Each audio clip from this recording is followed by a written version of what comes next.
Movie की शुरुआत में हमें कुछ पैरासाइट को दिखाया जाता है जो कि पानी से निकलकर पूरी दुनिया में फैल जाते हैं। अब हमें एक इंसान दिखाया जाता है जो कि बेड पर सो रहा होता है। तब एक पैरासाइट उसके कान में घुस जाता है, जिसके बाद कुछ देर बाद स्ट्रगल करने के बाद वह इंसान बेहोश हो जाता है। अब सीन शिफ्ट हो जाता है। हमें इस मूवी के मेन किरदार शिनिची को दिखाया जाता है, जिसके कान में भी पैरासाइट घुसने की कोशिश करता है, लेकिन उसके कान में एयरफोन यानी कि हेडफोन लगा होता है, इसलिए पैरासाइट उसके कान में घुस नहीं पाता। इसके बाद पैरासाइट शिनिची के नाक के जरिए उसके दिमाग में घुसने की कोशिश करता है, लेकिन शिनिची को पैरासाइट का एहसास हो जाता है और वह उसे निकाल कर फेंक देता है, जिसके बाद वह पैरासाइट को कोई कीड़ा समझकर मारने लगता है। तभी पैरासाइट मौका देकर उसके राइट हैंड में घुस जाता है। पैरासाइट को अपने अंदर पूरी तरह से जाने से रोकने के लिए वह अपने हाथ पर तेजी से केबल को लपेट लेता है। शिनिची की आवाज सुनकर यहाँ पर उसकी माँ भी आ जाती है। शिनिची अपनी माँ को बताता है कि उसके हाथ में सांप जैसा कोई क्रीचर घुस गया है, लेकिन शिनिची की मदर तब उसका हाथ देखती है, उसे वो सब कुछ नॉर्मल सा लगता है। इसके बाद उसकी माँ कहती है कि शायद तुमने कोई भ्रम या कोई अजीब सपना देखा होगा, और शिनिची को भी यही लगता है कि हाँ, हो सकता है। इसके बाद सुबह जब शिनिची उठता है तो उसे अपने हाथ में कुछ अजीब सा महसूस होता है। अब सीन उसी आदमी पर शिफ्ट होता है जिसके दिमाग के अंदर रात में पैरासाइट पहले घुस गया था। यहाँ पर अजीबोगरीब तरीके से उस आदमी का दिमाग फट जाता है और एक मॉन्स्टर का रूप लेकर वह अपनी पत्नी के सर को खा जाता है, जिससे हमें पता चलता है कि यह पैरासाइट किसी के दिमाग में घुसने के बाद उसकी पूरी बॉडी को कंट्रोल करने लगते हैं और फिर इंसानों को अपना शिकार बनाने लगते हैं। इसके बाद शिनिची हमें फिर से दिखाया जाता है जो कि स्कूल जा रहा होता है। तभी उसकी गर्लफ्रेंड सातोमी उसके पास आती है, पर शिनिची का राइट हैंड अपने आप मूव करके उसकी गर्लफ्रेंड को गलत जगह पर छूने लगता है, जिसकी वजह से उसकी गर्लफ्रेंड नाराज होकर चली जाती है। स्कूल में भी शिनिची के साथ अजीबोगरीब घटनाएं होती है और उसका हाथ अपने आप कभी बड़ा हो जाता है और कभी अपने आप काम करने लगता है, जिससे शिनिची को एहसास हो जाता है कि रात में जो क्रीचर उसके हाथ में घुसा था अब वही ये सब कुछ कर रहा है और वो कोई आम जानवर नहीं था। इसलिए घर पहुंचकर शिनिची अपने हाथ को काटने की कोशिश करता है, लेकिन अचानक से उसका हाथ एक अजीब तरीके के क्रिएचर में बदल जाता है और शिनिची को डरा देता है।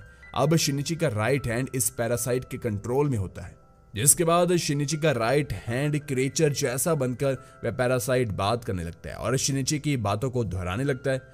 यह पैरासाइट शिनिची की भाषा सीखने की कोशिश कर रहा था। इंटरनेट की मदद से वह कुछ ही समय में वो शिनिची की भाषा भी सीख जाता है। असल में यह पैरासाइट शिनिची के राइट हैंड में इसलिए था क्योंकि वह उसके दिमाग में नहीं घुस पाया, और अगर वो दिमाग में घुस जाता तो पूरी बॉडी को कंट्रोल कर सकता था, लेकिन अब वो सिर्फ एक हाथ को ही कंट्रोल कर सकता है।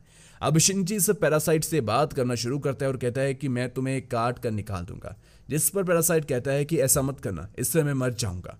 मैं तुम्हें यकीन दिलाता हूं कि मैं कभी भी कुछ गलत नहीं करूंगा क्योंकि तुम मेरे होस्ट हो।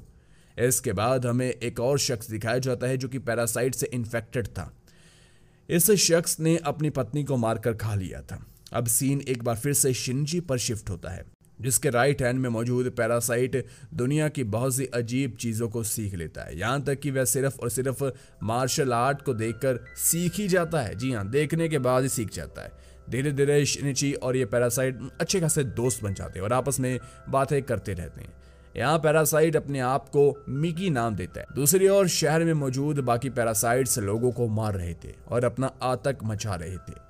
एक दिन मिकी शिनिची को एक रेस्टोरेंट में लेकर जाता है। यहाँ पर एक दूसरा पैरासाइट एक इंसान को मारकर खा रहा था। यहाँ पर मिकी इस पैरासाइट से मिलता है और यह पैरासाइट मिकी को अपना दोस्त समझता है, लेकिन अब जब इस पैरासाइट को पता चलता है कि मिकी ने शिनिची का केवल राइट हैंड ही कंट्रोल में रखा है, पूरी बॉडी नहीं, और इसीलिए वह पैरासाइट शिनिची को मारने के लिए आगे बढ़ता है और अपने सर को फैलाकर शिनिची को मारने ही वाला होता है कि तभी मिकी इस पैरासाइट पर हमला कर देता है और इसको मार देता है। अब हमें टीवी के जरिए यह दिखाया जाता है कि शहर में मिस्टीरियस तरीके से लोगों को अजीब तरह से मारा जा रहा है और उनके मरने की घटनाएं बढ़ती ही जा रही है। पुलिस भी हैरान है कि आखिर ये मर्डर कर कौन रहा है। पुलिस को यह नहीं पता कि इंसान की शक्ल में लोगों को पैरासाइट मार रहे हैं। इन बढ़ती घटनाओं को देखकर शिनिची मिकी से कहता है कि तुम्हें अपने साथी पैरासाइट को रोकना होगा क्योंकि वह ऐसे इंसानों को नहीं खा सकते।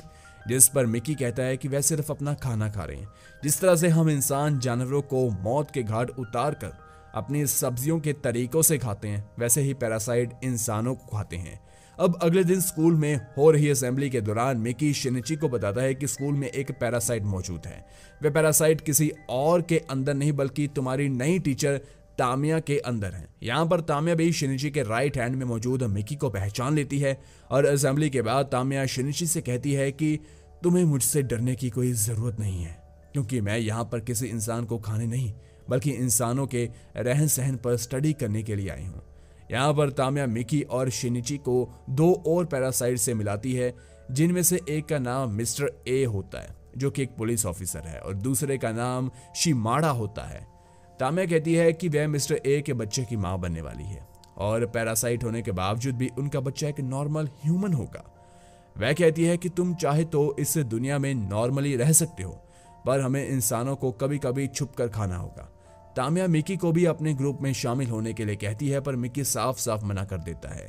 कुछ दिन बाद मिस्टर ए मिकी और शिनिची से मिलने के लिए आता है। तभी मिकी कहता है कि यह हमें मारने के लिए आया है। दरअसल मिस्टर ए को पता चल जाता है कि रेस्टोरेंट में वह जो पैरासाइट मरा हुआ पाया गया था वह मिकी नहीं मारा है, जिसके बाद मिस्टर ए मॉन्स्टर में बदल कर इन्हें मारने की कोशिश करता है, लेकिन मिकी उसे कड़ी टक्कर देता है और शिनिची एक रॉड को मिस्टर ए के पेट में घुसा देता है, जिसकी वजह से वह मर जाता है। अब घर आकर शिनिची को काफी बुरा लगता है क्योंकि उसकी वजह से 2 लोगों की मौत हो गई थी। और दूसरी ओर हमें वही पैरासाइट मिस्टर ए दिखाया जाता है जो कि अभी मरा नहीं है और वह उस पुलिस ऑफिसर की बॉडी से निकलकर एक दूसरे इंसान की बॉडी में चला जाता है। अब जब शिनिची घर में होता है तो मिकी उसे चेतावनी देता है कि कोई पैरासाइट तुम्हारी ओर तेजी से बढ़ रहा है। असल में वो पैरासाइट कोई और नहीं बल्कि शिनिची की मां होती है, जिनके ऊपर मिस्टर ए ने कब्जा कर लिया था। मिकी कहता है कि हमारे पास कोई रास्ता नहीं है, हमें तुम्हारी मां को मारना ही होगा क्योंकि उनके ऊपर मिस्टर ए ने कब्जा कर रखा है। पर शिनिची ऐसा करने से मना करता है, जिसके बाद शिनिची की मां का सर भी मॉन्स्टर में बदल जाता है और शिनिची के सीने में वह होल कर देता है। इसके बाद शिनिची की मां के अंदर मौजूद मिस्टर ए इन दोनों को मरने के लिए यहीं छोड़ देता है।